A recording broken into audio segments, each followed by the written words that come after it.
Hello students, आज हम class 12th का एक बहुत इंपॉर्टेंट टॉपिक करने जा रहे हैं, issue of shares for purchase consideration. ये accounting for share capital chapter है, जिसका एक टॉपिक है issue of shares for purchase consideration. इसका एक क्वेश्चन एग्जाम में जरूर पूछा जाता है, तो उसकी हम पहले जर्नल एंट्रीज आपको समझाते हैं। जर्नल एंट्रीज क्या होती है? When company buys assets from other company, अगर कंपनी एसेट्स परचेज करती है तो देखिए परचेज कंसिडरेशन का मतलब क्या होता है कि कंपनी एसेट्स परचेज कर रही है, उसके बदले में शेयर इशू कर रही है। कंसिडरेशन मतलब बदले में, तो कंपनी परचेज करने के बदले में शेयर इशू कर रही है, उसको बोलते हैं परचेज कंसिडरेशन। और उसका पहली एंट्री क्या होती है? When company buys assets from other company, अगर कंपनी ने एसेट्स परचेज किए दूसरी कंपनी से तो एंट्री क्या होगी? Assets account debit to vendors account. Vendors मतलब जिससे परचेज कर रहे हैं उसका नाम दिया होगा तो आप लिखेंगे उसका नाम, अगर नाम क्वेश्चन में गिवन नहीं है तो लिखेंगे vendors account. Second, when company paid some cash और चेक टू अदर कंपनी। अब देखिए शेयर तो इशू करने हैं, लेकिन शेयर इशू करने के साथ कंपनी अगर कुछ कैश या चेक पे कर रही है वेंडर्स को, तो उसकी एंट्री क्या होगी? Vendors account debit to cash account. अगर कैश दिया है तो कैश अकाउंट आएगा, और अगर चेक दिया है तो टू बैंक अकाउंट आएगा। और तीसरा, when shares are issue to vendors, जब शेयर इशू करते हैं वेंडर्स को। अब उसके भी दो केस हैं। When shares are issued at par, अगर शेयर इशू करते हैं पार पे। पार का मतलब है जितने का शेयर है उतने का ही, 10 का शेयर है 10 में, तो एंट्री क्या होगी? Vendors account debit to share capital account. और अगर शेयर इशू करते हैं प्रीमियम पे, मतलब 10 का शेयर 12 में, 100 का शेयर 120 में, महंगा शेयर ले रहे हैं, तो एंट्री क्या होगी? Vendors account debit to share capital account to securities premium account. देखिए फर्स्ट क्वेश्चन जो हम करने जा रहे हैं परचेज कंसिडरेशन का, वो क्या है? N limited purchase machinery for ₹6 lakh from R limited. 6 lakh की मशीनरी परचेज की है आर लिमिटेड से, एन लिमिटेड ने। Payment is to be made by issue of equity shares of ₹10 each. उसको पेमेंट कैसे दी है? इक्विटी शेयर इशू किए हैं, 10 रुपए का शेयर इशू किया है। Calculate number of shares if shares are issued at. हमें क्या करना है इस क्वेश्चन में? पहले अभी नंबर ऑफ शेयर्स निकालना आपको सिखाएंगे। नंबर ऑफ शेयर्स कितने इशू किए होंगे अगर शेयर्स इशू किए हैं। फर्स्ट केस है एट पार, मींस 10 का शेयर 10 रुपीज में, और दूसरा एट प्रीमियम ऑफ 20%, 20% प्रीमियम पे। मतलब 20% अगर हम निकालें 20/100 इंटू मल्टीप्लाई बाय 10, तो कैंसिल होने के बाद कितना आ गया? 2 रुपीज प्रीमियम है, तो शेयर की कॉस्ट होगी 12 रुपीज। समझ आ गया?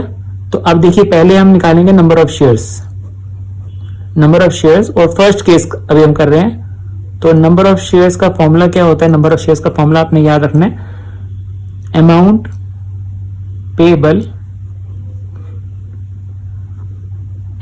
Payable to vendors upon issue price of 1 share. Issue price of 1 share. अब देखिए फर्स्ट केस में अमाउंट कितना है? मशीनरी परचेज की थी 6 लाख रुपीज की, तो 6 लाख रुपीज ऊपर आ जाएगा, डिवाइडेड बाय इशू प्राइस। पहले केस में एट पार है 10 रुपीज का शेयर 10 में एट पार था, तो 0 to 0 कैंसिल हो गया, तो आंसर कितना आ गया? 60,000 इक्विटी शेयर्स। यानी कि एन लिमिटेड ने आर लिमिटेड को 60,000 इक्विटी शेयर्स इशू किए हैं। अब देखिए सेकंड केस में फॉर्मूला तो यही रहेगा, amount payable to vendors 6 lakh rupees ही पे करने हैं, तो 6 लाख रुपीज ऊपर आ गया, अपॉन इशू प्राइस कितना है? 10 रुपीज का शेयर है, 2 रुपीज प्रीमियम भी है, तो ये आ गया आपका 6 लाख डिवाइडेड बाय 12। 12 1 जा 12, 12 5 जा 60, और आगे 4 zeros और आ गई, तो 50,000 इक्विटी शेयर्स इशू किए हैं एन लिमिटेड ने आर लिमिटेड को for purchase consideration. Machinery purchase करने के बदले में 50,000 इक्विटी शेयर दिए हैं। आई होप समझ आ गया होगा आपको। अब हम दूसरा क्वेश्चन करते हैं। अब देखिए ये क्वेश्चन है, R limited purchase assets of J limited for ₹18 lakh. R limited ने जे लिमिटेड से एसेट्स परचेज किए हैं 18 लाख रुपीज के, payable in fully paid equity shares of ₹100 each, और उसके बदले में इक्विटी शेयर्स पे किए 100 रुपीज का इक्विटी शेयर है। Pass journal entries in the books of R limited if the issue is. आप अपनी जर्नल एंट्रीज पास करनी है आर लिमिटेड की बुक्स में issue is at par, first case है एट पार और सेकंड है एट प्रीमियम ऑफ 20%, यानी कि 100 रुपीज का शेयर 120 में बेचा है उसने। 20% निकालेंगे 100 का तो 20 रुपीज आएगा, आप निकाल के देख सकते हैं। 20/100 इंटू 100 से कैंसिल हो गया, 20 रुपीज प्रीमियम है तो शेयर का प्राइस कितना हो गया 100 रुपीज प्लस प्रीमियम 120 रुपीज। चलिए पहले फर्स्ट केस करते हैं। जब एसेट्स परचेज करते हैं तो एंट्री क्या होती है, assets account debit, assets account debit to किससे परचेज किया, वेंडर्स नहीं लिखेंगे, यहां पर नाम दिया हुआ है जे लिमिटेड और प्राइस कितना है 18 लाख रुपीज।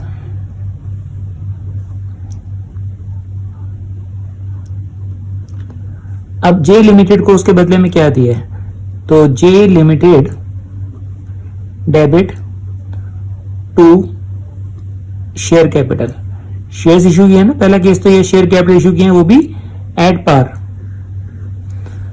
तो अब देखिए यहां पर आपको कोई प्रॉब्लम नहीं है करने में, क्योंकि नंबर ऑफ शेयर्स निकालेंगे। नंबर ऑफ शेयर्स निकालने के लिए आपको फॉर्मूला मालूम है, अमाउंट पेएबल, अमाउंट पेएबल कितना है वेंडर्स को 18 लाख रुपीस और इशू प्राइस कितना है 100 रुपीज, तो 2 zeros कैंसिल हो गए। 18,000 इक्विटी शेयर्स इशू किए गए हैं, तो 18,000 मल्टीप्लाई 100 करेंगे तो 18 लाख रुपीस ही आएगा। नीचे आपको नरेशन में लिखना पड़ेगा, being issue of 18,000 shares of 100 each at par to J limited, narration जरूर देनी है नीचे।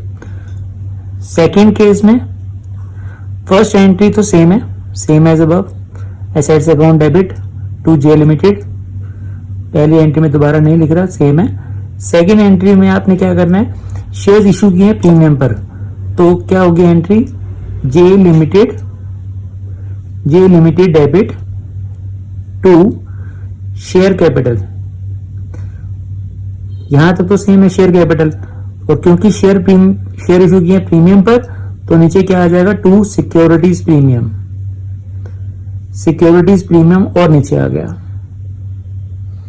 अब यहां पर देखिए नंबर ऑफ शेयर निकालने में थोड़ा चेंज होगा, फॉर्मूला वही रहेगा, अमाउंट पेएबल कितना है 18 lakh rupees upon issue price of 1 share, issue price कितना है 100 रुपीज का शेयर था, 20 रुपीज प्रीमियम है, तो जब आप इसको प्लस कर देंगे तो ये कितना आ जाएगा 120, 0 से 0 कैंसिल हो गया, 12 1 से 12, रिमाइंडर बच गया 6, 60, 12 5 से 60 और 3 zeros और आ जाएंगे। 15,000 इक्विटी शेयर्स इशू किए हैं आर लिमिटेड है। तो देखिए पहले तो आप जे लिमिटेड के सामने 18 lakh rupees as it is लिख दीजिए जो पैसे देने थे। शेयर कैपिटल में आपने 15,000 को 100 रुपीज से मल्टीप्लाई करना है, तो 15 लाख रुपीज की शेयर कैपिटल गई है और प्रीमियम कितना है 15,000 इंटू 20, पर शेयर पे प्रीमियम 20 रुपीज है, तो ये आ जाएगा 3 लाख रुपीज। तो ये हमारी एंट्रीज कंप्लीट हो गई, ये वर्किंग नोट है, ठीक है। नीचे नरेशन जरूर लिखनी है, being issue of 15,000 shares of rupees 100 each at a premium of 20% to J limited, narration नीचे लिखनी है। आई होप समझ आ गया होगा आप सबको। तो इसका एक और अच्छा क्वेश्चन करते हैं इसके बाद। क्वेश्चन इज सोना limited purchase machinery costing rupees 17 lakh from Mona limited.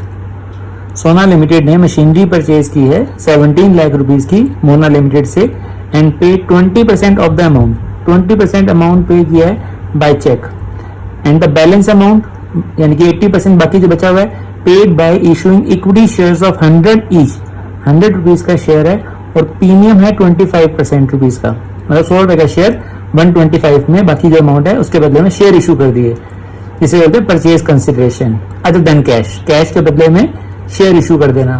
Pass journal entries in the books of Sona limited, तो एंट्रीज पास करेंगे। पहली एंट्री एसेट्स परचेज करने की क्या होगी, machinery account debit to Mona limited, machinery purchase की है मोना लिमिटेड से 17 लाख रुपीज की, 17 लाख रुपीज की पहली फर्स्ट एंट्री हो गई।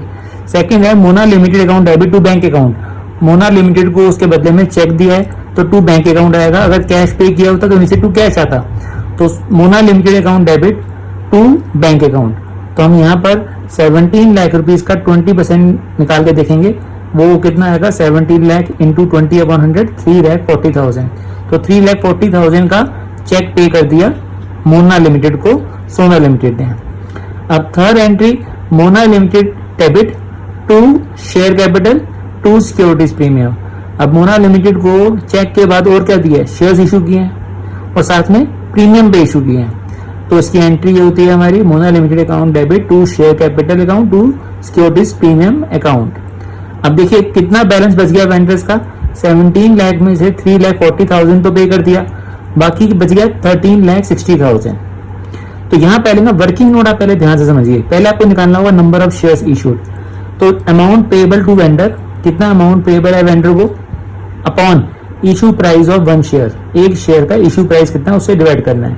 तो देखिए अमाउंट पेएबल निकालने के लिए हमें क्या करना होगा, 17 लाख में मशीनरी परचेज की थी, जिसमें से 3,40,000 रुपीज कैश पे कर दिया, चेक दे दिया, तो बाकी 17 लाख में से 3,40,000 देने के बाद बच गया 13,60,000।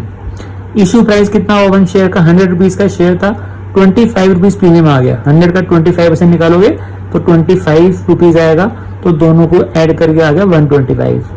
अब 13,60,000 को जब आप 125 से डिवाइड करोगे तो आपका आएगा आंसर 10,880 इक्विटी शेयर्स।